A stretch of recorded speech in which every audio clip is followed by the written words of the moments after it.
Senator from Connecticut. Mr. President, last year I was privileged to lead a bipartisan delegation of 20 of our colleagues to Normandy, celebrating the 80th anniversary of the historic landing there, where American boys, and they were boys, 17 and 18 years old, stormed the beaches of France to liberate Europe. It was one of the most moving experiences of my lifetime, and I believe the presiding officer was there. We were part of a bipartisan group, evenly divided, 10 Republicans and 10 Democrats. And what we heard and saw, I think, will stay with us for a lifetime, particularly from the veterans who remembered that day. They're in their 100-year-old ages of their lives. And after speaking to them, we heard speeches from the President of the United States, of France, leaders of Europe, but what stuck with me was what I heard from the veterans, and one of them said to me, "This was our moment. This was our moment." We walked through the American cemetery, those silent rows of white grave markers, down to the beach, Omaha Beach, where I thought of those 18 and 20-year-old boys jumping out of landing craft with 80 pounds on their backs into 8 feet of water under a hail of machine gun bullets and mortar fire, onto a beach 3 football fields long. 3 football fields long, without any cover. There are no trees, there are no dunes, and the hail of gunfire and mortars kept coming. I think 90% died in the first wave, maybe 80% in the second. They kept going. A third and a fourth wave, storming the cliffs, taking back Europe, and saving democracy. And I kept thinking as I walked on that bleak beach, windswept, waves crashing, that was our moment. I kept thinking about the veteran who said that to me. It was an American moment. And our reason for going to Normandy was to honor those young men who saved democracy. Mr. President, this is our moment. This is our moment to save democracy. I know it sounds like an exaggeration to say that our democracy is now under attack,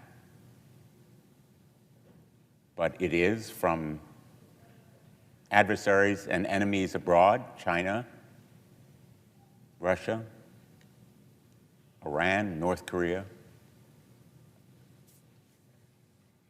But we also have to make sure that we safeguard our liberties at home against attack and efforts to undermine them, even if some may feel they are well-meaning.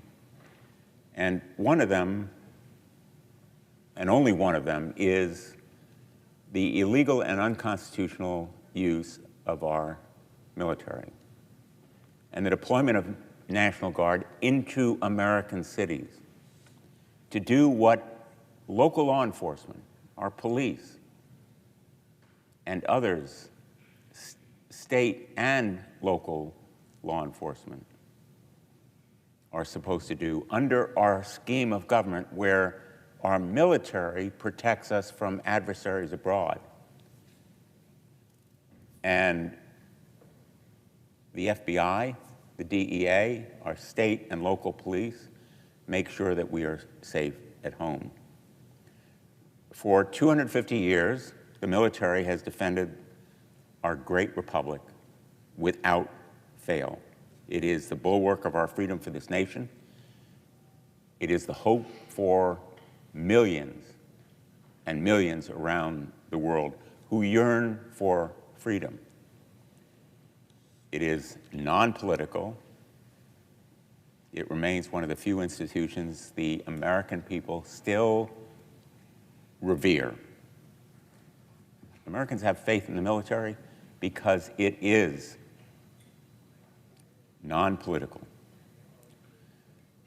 So what the president is risking by using our military, whether it's the National Guard or active duty Marines or another branch of service, is not only a threat to the individual liberties of people in those cities, but also the credibility and reverence that the American people have for this venerable institution that has protected us from aggression and threats abroad. By pursuing political goals with our young men and women in uniform, he risks recruitment for the military. He risks the respect that our constituents have that enables us to work for full funding and support for our military, embodied by the National Defense Authorization Act that we will consider hopefully just within a few hours. When the Armed Services Committee considers the National Defense Authorization Act, the votes at the end are almost always near unanimous. In fact, in my 15 years on that committee, they have been near unanimous every year, and we vote on it in a timely way to make sure that we show support for this necessary institution. The risk to our military, as well as to our individual rights and liberties, are what prompted me to introduce the Insurrection Act of 2024. We all know that the Insurrection Act has a long history. It was written over 200 years ago in the aftermath of the Whiskey Rebellion and the Battle of Wabash. In those instances, probably not at the tip of the tongue of most of us, the forces of law enforcement were limited and poorly equipped. They were barely existent. Local police, virtually no state had its own police. And so there was a need for potential use of the military in those instances. But even then, use of the military was limited under the original Insurrection Act because Americans feared a permanent standing police doing local law enforcement. I drafted this legislation in an effort to amend that outdated law, which gives the president enormous, unchecked powers to deploy the military to quell domestic rebellion. Now, the lack of defining terms, the absence of real accountability, the vagueness of that statute are the reason why we now need reform. Limits were imposed, but the limits are filled with loopholes, practical gaps that fail to check the president's power. The problems the act was designed to address are no longer commensurate with the dangers it now is creating. I reintroduced this legislation for this Congress, and I thank my colleagues for supporting this effort. The President's actions over the last 8 months demonstrate the need for these urgent reforms and increased congressional oversight. Earlier this week, the president suggested he would invoke the Insurrection Act to deploy more guardsmen in major cities if the courts or governors delayed deployments. So I stand here with my colleagues from Oregon, Illinois, and California, whose constituents are living through this threat. It is now a reality as much as a threat. I warned this body 2 years ago of this reality: unchecked power deployed unconsciously. And I should say that this kind of use of the military poses a tremendous threat to all of our civil liberties, even if we are not from California or Oregon or Illinois. It could happen in Connecticut. And the lack of a factual basis for it is well documented in the district court decision issued by a federal judge days ago, citing the absence of any real need on the ground in real time, with evidence before her court, statements from ICE officers that there was no need. And her findings, which are airtight and persuasive, are the reason why I am here to say the National Guard should not be deployed there. Reliance should be placed on local and state police, and there should be challenges to any deployment in Illinois or California to test whether it is actually needed to preserve order. The National Guard has always been a symbol of hope for communities.